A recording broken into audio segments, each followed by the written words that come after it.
مصطفى لها noloshiyo mahuraanka xolaha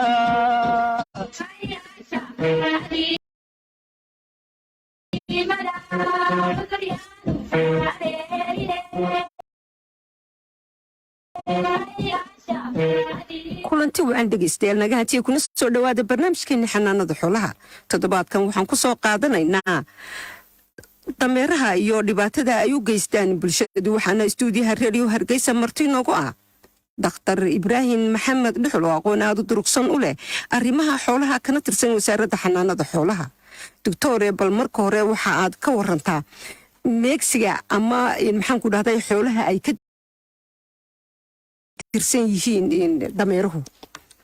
aad u mahadsantahay fiisa cali xuseen. waan dhowahay. saaka dameeruhu waxay ka mid yihiin gamaanka xoolaha, gaar ahaan qaybta loo yaqaano gamaanka, sida fardaha iyo baqlaha iyo dameeraha. waxaan halkan uga marin doonaa wacyigelin barnaamij ah in tacadiyada lagula kaco dameeraha, in macnaha la yareeyo, kuwaasoo ay iska kaashanayeen wasaaradda xanaanaha xoolaha iyo horumarinta kalluumaysiga iyo hay-adda VSF Germany, taasoo ay maalgelinaysay hay-adda Brook oo asal ahaan ah hay-ad ingiriisa, fadhigeedu yahay dalka ingiriiska, taasoo u dooda ama ilaalisa xuquuqda gamaanka iyo gaar ahaan dameeraha. dameeruhu waxay ka mid yihiin meesiga loo yaqaano gamaanka, iyagiyo fardaha iyo baqluhu. guud ahaan dameeraha waxaa loo qaybiyaa 3 nooc: dameer farow iyo gumburi, mid la odhan jiray isaguna Somali wil as oo ka dawargo-ay dhulka Somaliland uu ku noolaan jiray, iyo dameerkeenan caadiga ee bulshada la nool. dhaqankeenii hore dameeraha aragti baa laga aaminsanaa, aragti aan fiicnayn ama af iyo aadin baday bulshadeenii hore way caayi jireen. haddana qarniyadii ugu dambeeyey laga soo bilaabo dhamaadkii qarnigii 19aad, qarnigii 20aad ee imikayna dhaafay, iyo qarniga 21aad ee cusub, waa xayawaanka loogu manfaca baday, maadaama bulshadu markasta ay kasii dhammaanayeen geeli. waxa labaadee meysiga u bedelay ee kaalintaa u galay waa dameeraha. dameeruhu sidkoodu waa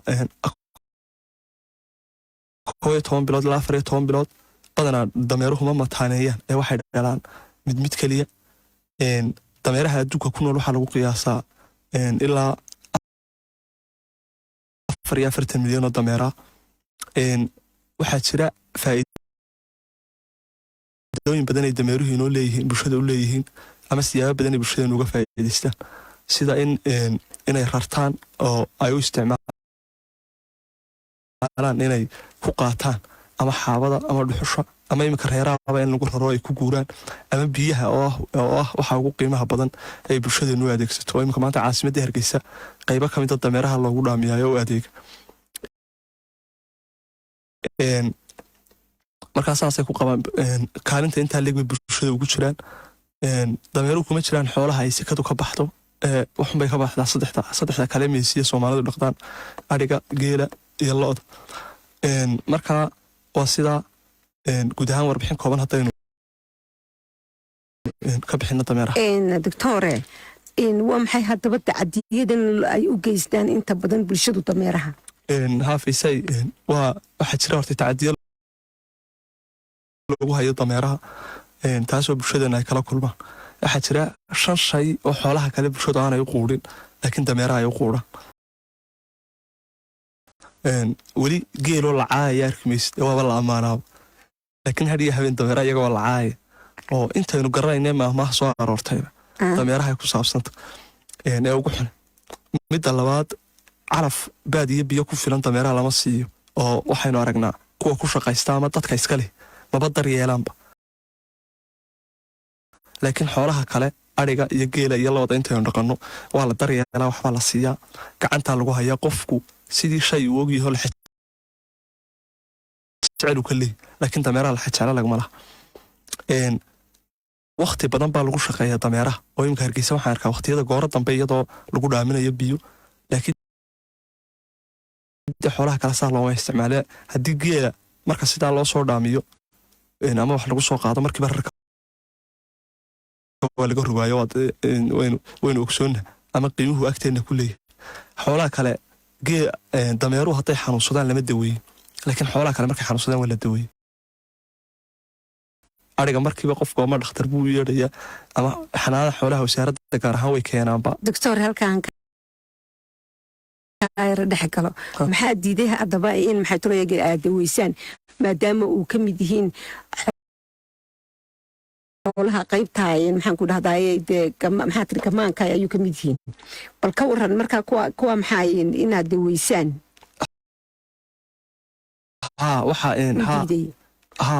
horta dhibaatadu waxay ka taagantay bulshadii dhaqanaysay ama bulshadii isticmaalaysay dameeraha faraha oon iyaga la xijecla walahayn wasaaradda imika xoolaha kaloo dhan waa la keenaa geela waa la keenaa looda waa la keenaa ariga waa la keenaa waa waxa ugu badan laakiin weli qof dameerkiisii soo kaxaysto mulkiilaha oo keenaya ma jiro aad bay u yari markaa taas waxay ku tusaysaa kaalintaastaa loo gabay inay taasi ku jirto waxa ugu daran waxa weeye xoolaha kaloo dhan markay gaboobaan lama tuuro laakiin dameera iyaga waa la tuuraa oo magaalooyinka waaweyn ee Soomaaliland waxay ka dhigsan ama dhulka Soomaalida inaad ku arkayso dameeraha aan cid lahayn oo magaalada iska jooga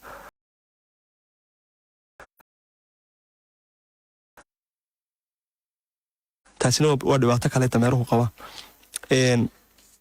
marka guud ahaan waxaa jira xuquuqo ama asaasi oo ay leeyihiin dameeruhu waxa la yiraahdaa international five freedoms 5 xuquuqood ay leeyihiin guud ahaan xooluhu kuwaasoo ay darafgareeyeen dowladda Ingiriisku adigu ku 1974 meelahaas marka oo caalamiyo si caalamiya loogu dhaqmo oo ah inuu neefku ama ka xor ka noqdo oo laga ilaaliyo inuu gaajoodo ama haraado maadaama adigu Ilaahay subxaanahu wa ta'aala xoolihii mulkiyihiin oo ay gacanteena ku jiraan in laga ilaaliyo gaajada oo markasta baadiye biyo ku filan la siiyo inay xor ka noqdaan diiqad oo neefka inaanu diiqad dareemin ama meel ciriiri aanad ku xidhin marka taana inay xor ka noqdaan dhaawacyada ama xanuunada ka soo gaaraya xanuunada la kulmaya oo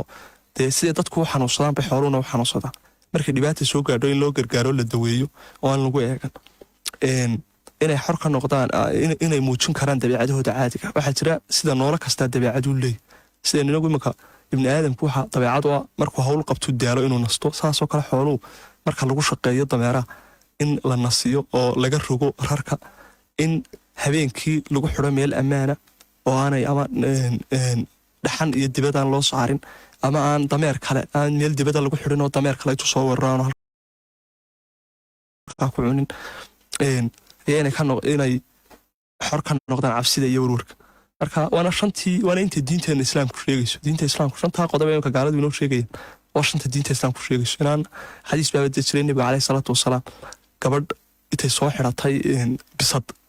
dabeedna bisadii halkaa ku dhimatay dabeedna Ilaahay ku cadaabay iyo gabadh bisad wax siisay nin wax siiyay dabeedna Ilaahay ku janneeyay marka waxa ku soo saartay kow inaad meel lagu xidhin qofkii isagaan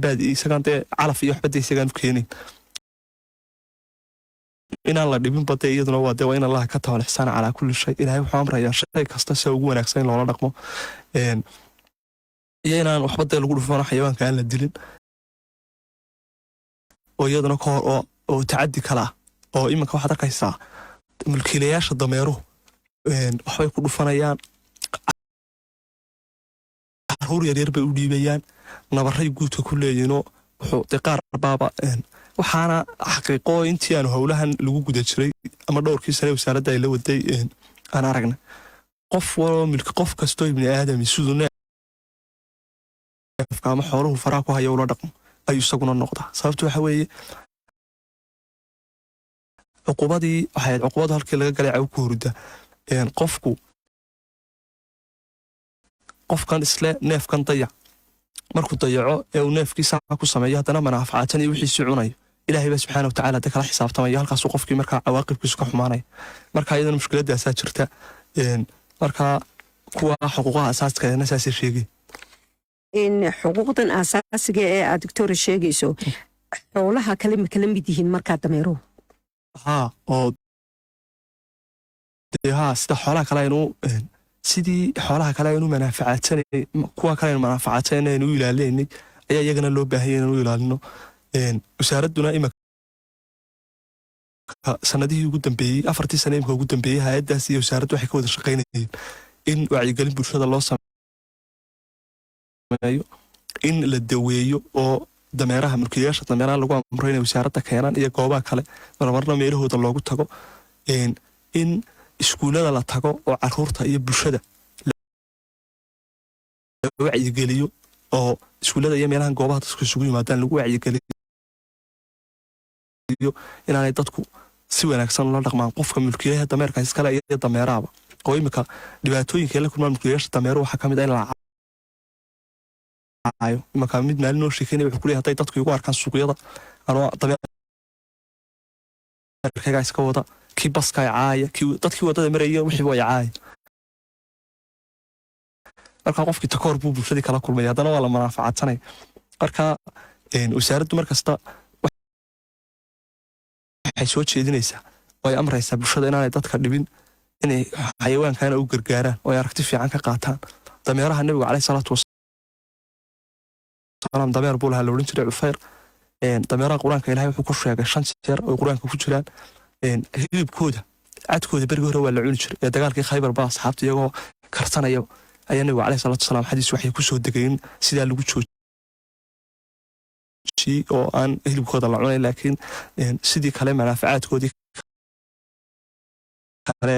rarashadii la raranayo oo tii suuradda qur-aanka ku jirtay wal khayla wal biqal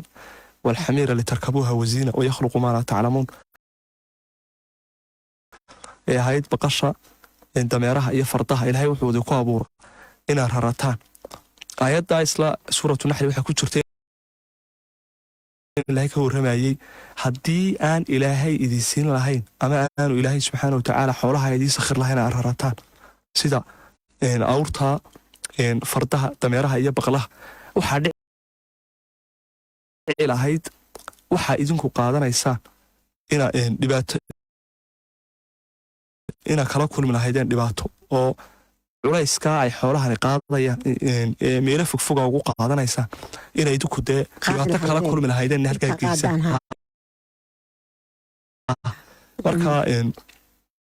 marka inaguna bulsho islaamaynay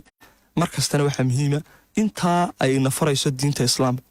wax kastoo wanaaga leh wax kastoo wanaag dad iyo dunyaba deegaanka inaad wax u geysan bulshada islaamka kula naad dhibin xoolaha inaad dhibin waa intaa gaaladu ka sheekeynayaan iyaguna leeyahay xuquuq iyo sharci wey marka intaasunbaa si nolosha iyo adduunyada insha allah kule rabbi wixii sidii ugu fiicneyd buu wax walba weyn arrimiyuu u sameeyey in aan intaa ka gudubno weli waxaan ku guda jirnaa barnaamijkeenii xanaanada xoolaha dhegeystayaasha hawada naga dhegeysanayo doctor su-aasha kale aan ku weydiinayana waxa weeyaan dhibaatadan badan ee mar walba haysata dameeraha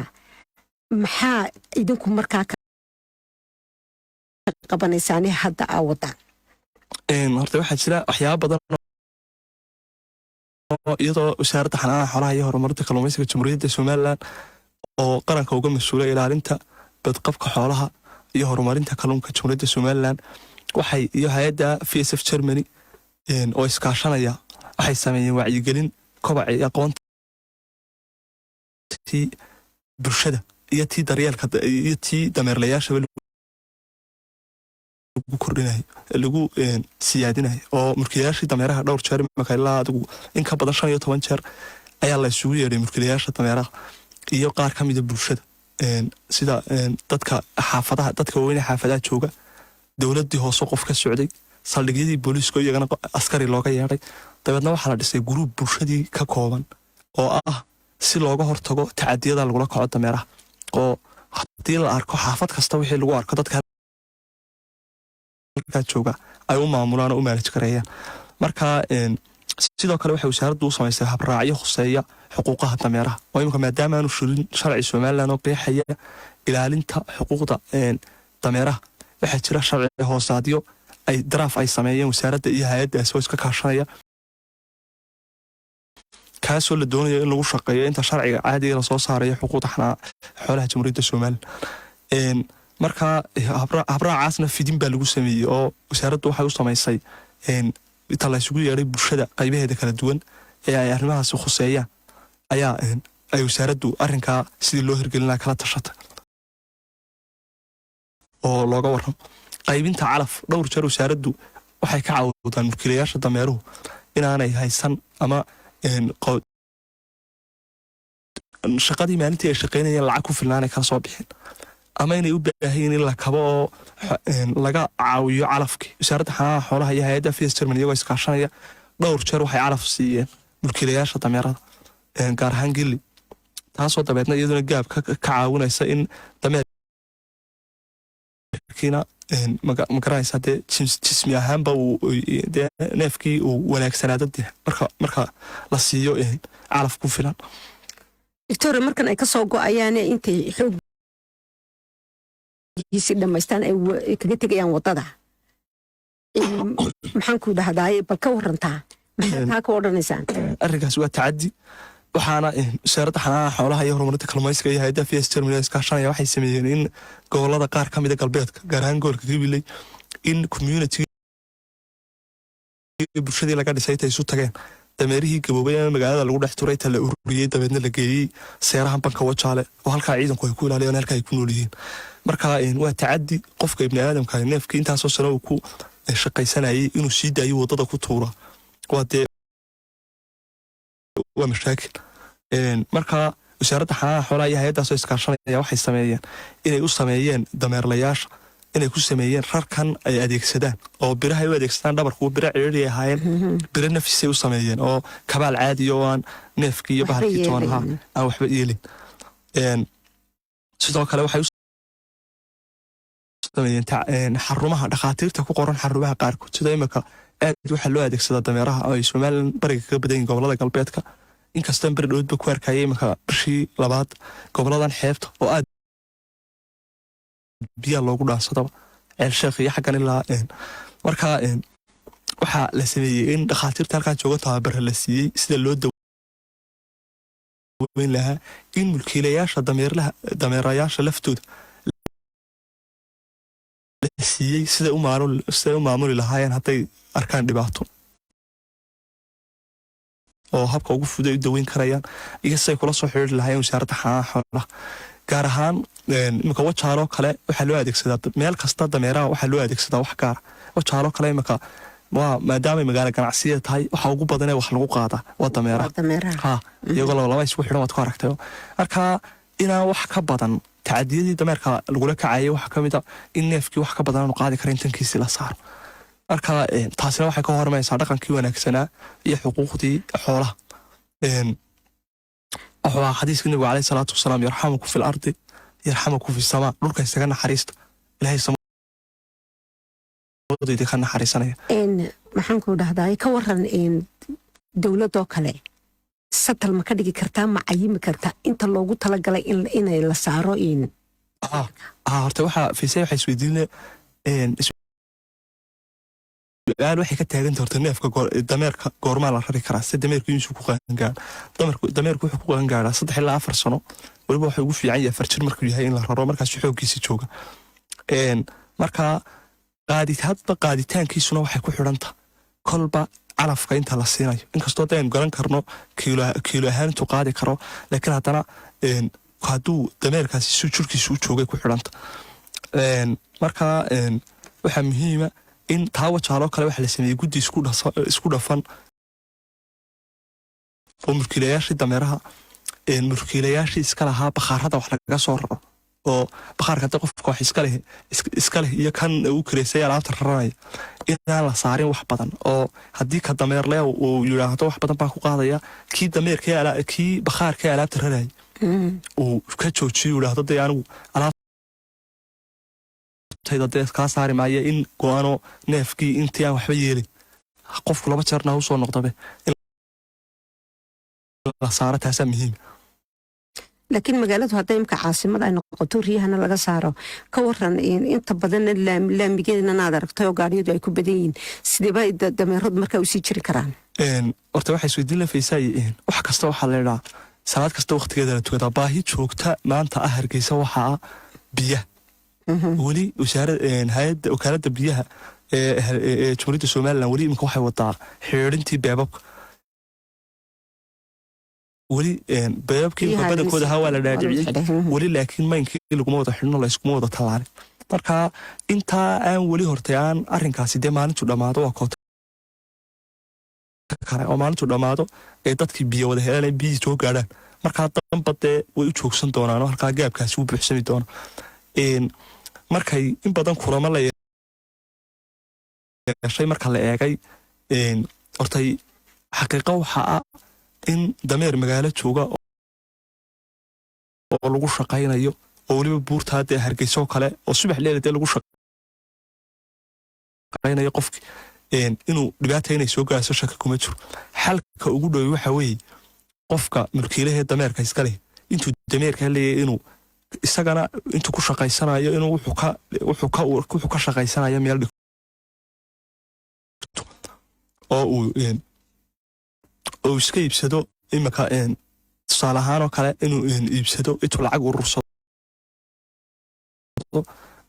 inuu iibsado mooto oo mootooyinka uga dhow dameeraha waayo dameerka waa neefoo dee markasta waa isla kadeedinta laakiin uu daalaya laakiin mootada qofku meel intuu iska dhigo ayuu hadduu doono dee shaqooyinkiisa kale iska qabsanaya. marka taasaa ugu dhow. yacni gobolladoo kale iyo degmooyinka dhinaca xoolo dhaqatadoo kale iyagu way iska isticmaali karaan dameerayaasha soo maaha. oo dee miyigii wuu kaga faa'iido badayay magaalada taa ka waran. dee miyigii isagu wuxuu helaya wuxuu cunaba oo miyigii ama la sii deera daayo hadooga ha iska saarda ama xaabxaab meelahan ka dameerkuna ma aha wax cadow ama bulshadeenna dhibaato ku ah. imanka tusaale kooban Soomaalidu libaax waa dadqaad sooma dadka uu cunaa dad iyo duuyo wax soo gaareen waxaan garaynaa dhowr jeer oo Hargeysa laba jeer oo leeyri libaaxyada ayna waraacate ayaa soo baxay bulshada iyo wixii kala gaaray. haddana waxay ku oranayaan qofka caayaya waxay ku oranayaan hebel waa doqon oo waa dameer kana waa libaax waa fariido waa libaax kii cadowga ahaa ee iyaga nafahooda cadowga ku ahaa way ku faanayaan kii kale bulshada iyo dadkiiba waxtarka u lahaana way caayayaan waxay u soo qaadanayaan wax liitay marka hadday run tahay oo arrinkaa ay sidaa tahay dee in libaaxa laga yaaca maaha libaaxa geesigaa la iska ag joogo weye. doctore markan haddaba aan eegno bal khadka waxaa cidda khadka ugu horeeya cidda hoodiya nasiib u yeelatay bal dhinaca dameeraha iyagoo ka warramaya bal khadka ugu horeeya. halo salaamu calaykum. calaykum salaam walaal magacaaga halka ka soo hadlayso.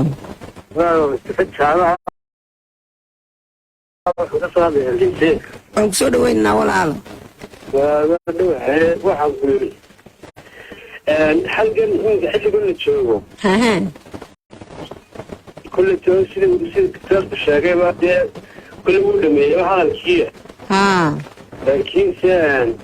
dadkan isticmaala unba tacadiga dhibaatada badan kaga timaadaa wada iyaga maxaa wacyahaan wacyigelin ahaan sidaba lagu gaarsiin karaa ama lagu gudbin karaa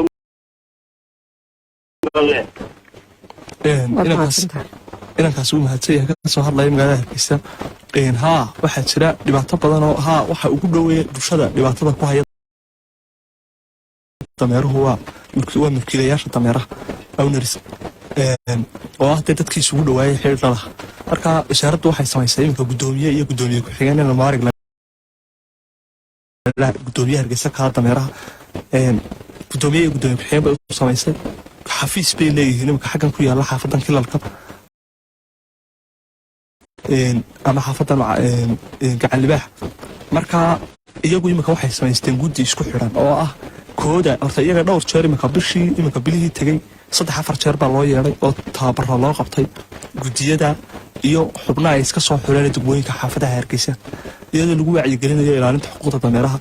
iyo inay soo report gareeyaan oo soo gudbiyaan qofka ay arkaan inuu maalin dheeli ku tacadiyayo ama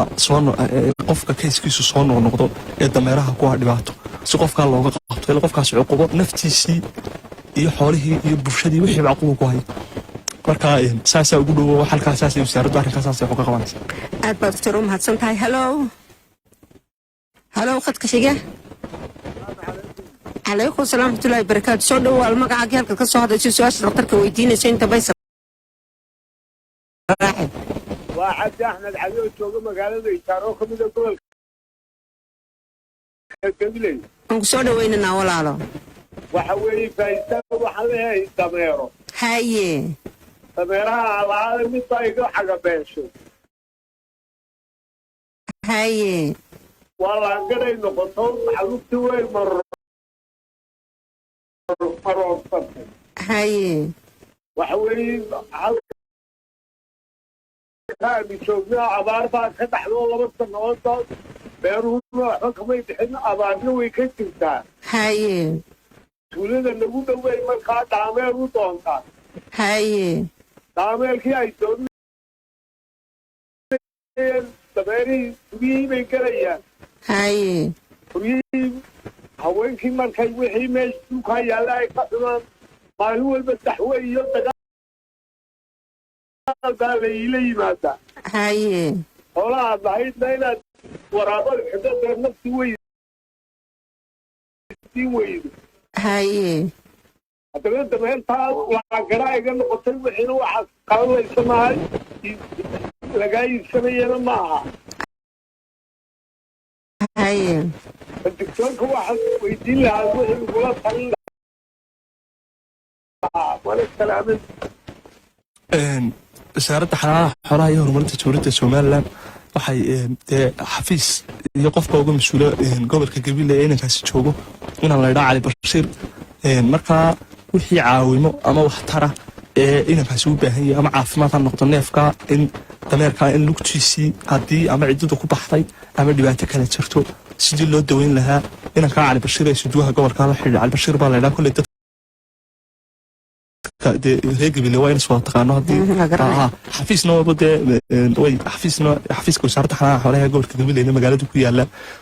ninkaasina waa nin active oo istuwahaas barnaamijyo fara badan oo dameeraha oo wajaale iyo lagu qabtay Gabiley nagala qayb qaatay qaar Hargeysa lagu qabtay marka insha Allah inanka waxaan rajaynayaa inuu la xiriiro inanka marka istuwahaas ama wuxuu samayn doonaa in dameerka ay laga wareejiyo lagala wareego hadii kulli baan inuu manfaacsan ay banka la geeyo wajaale oo dhibaatadiisa iyo markaas dhibaatadii ku hayay laga dulqaado ama lugti iyo wixii uu qabay in la xaliyo oo dhibaatadii lagu ka soo gaadhay la daweeyo dabeedna uu dub u manfaacadsado ku shaqaysto ama iibiyo aad baad doctor mahadsan tahay hello عليكم السلام ورحمة الله وبركاته magacaaga halka ka soo hadlayso ibrahim axmed ma magaalada ka soo hadlay haladiin wallahi darka maxaad weydiinaysaa kule dee waxa weydiinayaa kule dameeraha saxa laga hadlayaa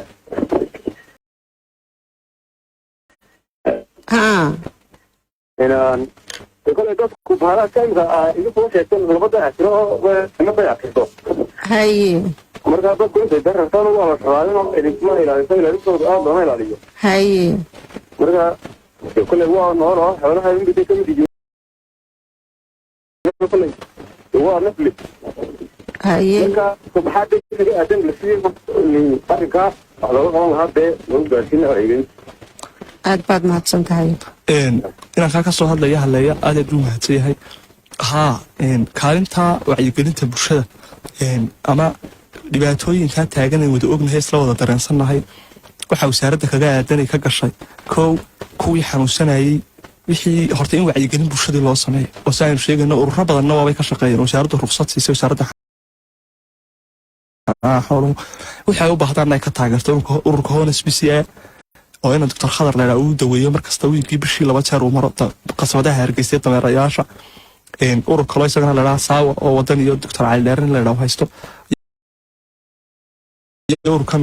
VSF Germany marka dhammaantood waxay diyaar u yihiin iyo wasaaradda xanaanada xoolaha waxay diyaar u yihiin in wixii caqabada dameeraha hortaagan la qabto in wacyigelin lagu sameeyo bulshadii in loo sameeyo daweyn firiya oo neefkii xanuunsada ama dameerkii wax ku dhacaan halkaa waxaan ku leenahay sayladda xafiis ku yaala oo shaqaynayo caadi dawooyinkina la geeyey oo wasaaradda ka taageeray qolada VSF Germany marka in dameeraha lasoo kaxeeyo oo qofkii dameer ka xanuunsadaa wasaaraddii la soo xidhiidho qofkii kale arka tacaddi kale iyo dhibaato kale lagu hayaana wasaaraddii soo ogeysiiyo si ay wasaaraddu wax uga qabato ama guddiyadii kale bulshada la kulmo ta saddexaadna waxa weeye inuu qofku isagu mas-uuliyad iska saaro oo kaalintii bulshada waxay ahayd xadiiska nabiga calayhi salaatu wasalaam balli cani walow aay qofka imikaas qof kastoo saakayna maqlaya oo halkaa inaga maqlayo inaga dhegaysanaya barnaamijkaa ku saabsan ilaalinta daryeelka xuquuqda dameeraha waxaa ku waajibay inuu gaadhsiiyo dadka kale bulshada qof kastoo arko mar kastoo la kulmo ama caruur shiidaysa ama cid caayaysa ama cid eryanaysa ama cid kaloo dhibaataynaysa inuu ka wacyigeliyo inaana dameeraha sidaa ula dhaqmin ee sistaa ka duwan iyo sida diinteenna islaamka iyo dhaqankeena suubanayna faraya loola dhaqmo aad baad doctor u mahadsan tahay halo salaamu calaykum calaykum asalaam waraxmatullaahi wabarakaatu faysacad xuseni doctorka waa salaamay soo dhawow walaal waan ku salaaminaa waa cabdulqaadir cabdiraxmaan faarax oo ka soo hadlaya magaalada cali aadan oo ka tirsan degmada soo wanaag soo dhawow walaalo dhakhtarka maxaad weydiinaysaa walaal waxaan weydiinayaa dameeraha uu ka sheekeynay dhakhtarku deegaanka waxay ku jiraan halkii gamaanka oo kale ama awrta oo kaleba dabeetana haddaba waxaad arkaysaa walaal bulsho dhan oo sida ka badan oo deegaanka oo dhan oo aan walna waraabinahay baaliyo ilaa iyo 2 cishay tixda tugnaanayaan oo qofka ku soo waraabina waa naga ama ari baan waraabsanaa ama geel baan waraabsanaa bal marka waxaan weydiinayaa waxaa waa uga wacyigelin weydi kaasi aad u mahadsan yahay horta dee waa sidaynu sheegaynay tacdiyada dameero aad bay soo noqnoqday miyi iyo magaalaba waa la arkay sabab iminka ku kalifaysa ninkaas inaan waraabin nabigu calayhi salaatu wasalaam qisagan haddeer ka sheekeyno ahayd nin asxaabi intuu arkay nin isagoo iska lugeynaya asxaabta nabigu uga sheekeeyey inuu nin ceel ku dhaadhacay oo biyo ka soo cabo intuu ka soo noqday uu arkay dushiisa haraaryoonaya oo leefleefaya dhagxaantii meesha dibad intuu ku noqday dabeedna uu kabtiisii ku soo qaaday biyo oo dabeedna ku waraabiyey dabeedna xadiiskaa waxa فشكر الله فغفر له إلهي بقى ودن بدافي إلهي بقى سبحانه وتعالى أمها النقي أركا wax ka qiimo badan qofku inuu qabto ama sabab dameeraha maanta biyaha dul joogo loogu diidaa ma jiro inagoo manaafacaadsanay waana waxa ugu dhow ee bulshada markaa ay samayn karto innagana inagu waajibaya wasaaradda xanaanada xoolaha markaa bulshada saasaan kula talin lahaa iyo shacabka kale jamhuuriyadda somalilan ee samaha iyo wanaagga jecel iyo mulkiilayaasha dameeraha maxaan ku dhahdaa dee horta doctore xagga iyo aftaanimadan ku yar ogaayay wax sugaan ma ka samaysay dameeraha soomaha mayfaysa weli taydu way soo socotaa waan soo wadaa laakiin waxaa jira gabayo kale oo dameeraha laga tiriyo fara badan kastaan meelaa bulshada ogeyn oo iminka waxaa jira heesuu cabdiqaadir orome tiriyey oo boqorkii gamaanka oo birlabkii gaadiidka socodkiisa bilan iyo hadba baal u liica markaa sidoo kale waxaa jira heesuu tiriyey siciid xarow sidoo kale waxaa jira heesuu tiriyey abwaan xasan huruuse sidoo kale waxaa jira heesuu tiriyey gabay kale oo uu tiriyey abwaan cabdiqays oo gabayga darmaaniya dalxiis dameerkii meel lagula xiday meelka xabsiga lagula xidhi jiray sidoo kale waxaa jira gabay aad iyo aad u qiimo badnaa jeclaa inaynu halkan bulshadana uga gudbino oo isagana tiriyey abwaan cabdi iimaan faarax oo dameer buu lahaa markaa inay saaxiibayiinba maalin arkay isagoo wax siinaya markaasuu dabeedna ku dhowr bahalkan dameerka maxaad ka xanaanaynaysa markasta waad haysaa ciddii soo doonatana waad ka difaacaysaa iyo ciddii dameerkaa waxyeelaysa markaa cabdi iimaan faarax isagoo ka warramaya dameerku kaalintuu ugu jiro iyo wixii waqtigii uu la soo qaatay ayaa waxaa ka mid ahaa gabaygii uu tiriyey nin xigay xasabe iyo tol iyo xidid bay dhaanyi waa kii abaartii xumayd xaaska kaafiyey haddaanu xerada berigii ku jirin maxaa ragoodeene alla ilaahay xilbi iga furtiye xan iyo ceeb weyne ha yeeshee xasku igala baxay waan xasuusnahay xoolaha qaneecaadka waa lagu xanaashaaye kolba waxaan la xayraamaya xaaladan badayr aniga xaashiyow neefku waa i xul iyo hoobaane kolkii laba bahood loo xintamay xay sirmaan nuqoyi waxaan xadhigga qoobka ugu xidhay waan xafidayaan xijaabtooyinkii baan ka baqay inay xareeyaan xaggaa u foofi inay yahow ay xasaradayn marka suugaantaa dameerada la wadi lahaa wax badan baa iska bedeli lahaa maxaan ku dhahdaay takoorkan la takoorayo waroo dhacantii bulshaday buuxin lahayn ayay buuxin lahayeen geela aad ayay u jecelyihiin maasha allah mise gabi baa laga tiriyey war dee dameeraaba way jiraan laakiin waa la baadhay dhulka dameeraha waliba qaar kale haddii lasii baadho ilaa 5-6 waa la helayaa gabayl qabanayana way u qabanayaa dameer maya maanta imanka gurgurshaabo noqdo dameer awrtii meesha way ka baxeen maanta abaarihii soo noqonayay Soomaalida waana ka hawl badan yihiin dameeraha laakiin dameerku miyiga afarta haamood uu qaadi jiray awrku sax dameerkuna uu qaadaa masha labadii la iska horiyay daba keenay saalaha marka aad taladaa dambe ay ku wajaan horta adigu maxaad soo jeedinaysaa hadda bulshada anu bulshada Soomaaliland ee saaka ka dhageysanaysa waxaan soo jeedin lahaa inay ilaaliyaan daryeelaan xuquuqda dameeraha meel kasta iyo meel kastaba oo ay qof waliba wixii kaga beegan waxaana عليه الصلاة والسلام قفك waxay ahayd saddex bay ahayd darajada ay martaa wax sheegmadiyo qofku haduu xarko marra munkar fal yughayruhu bi yadihi fa illa yastati' fa bil lisanihi fa illa yastati' fa bi qalbihi qofku xumaanta hadaan karay waxa hadaa tira war ka daa oo kaliya u tarays wax neef dhibaataysan hadaad aragto ka saha wala dhaqmi kada waxaad siin kartaa oo wax fudud biyo iyo wax kala siin kartaa marka aad ka bicisaba ajar baad ka helaysaa marka intaas aan ku soo gabagabnaa fiis in bal hadaba khadka ugu dambeeya maxaan ku dhahday markan aynu ku soo gabagabaynayno bal yaa hoodiya nasiib u yeeshay halo ha salaamu calaykum calaykum salaam wa barakaatu walaalo codkaaga roqaad walaal Faysal Hussein iyo Dr. Maxamed Salaamaya walaal waan ka qaadnay soo dhawow waan dhawahay alxamdulillah Mustafa Saale waa barnaamijka ha walaal doctorka waxa ka wanaagsan dameeraha maanta ha kule bal maxaa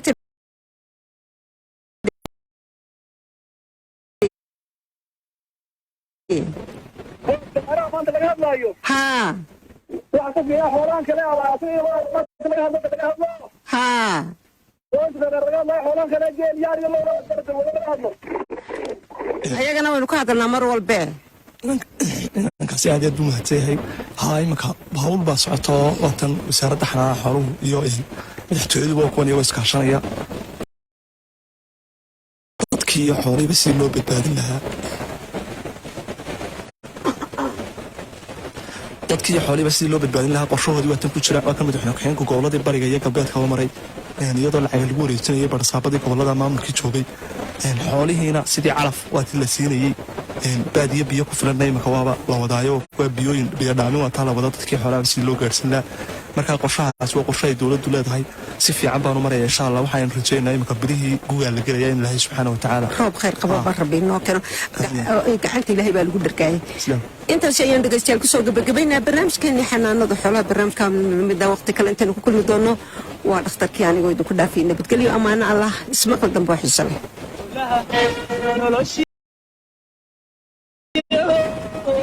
mahuranka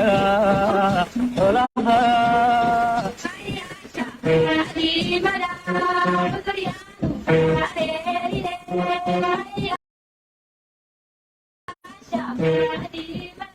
wahagaag dhegeystayaal Faysal Ali Hussein iyo Dr. Ibrahim aad iyo aad u mahadsanyihiin oo nala socodsiinaya barnaamijka xanaanada xoolaha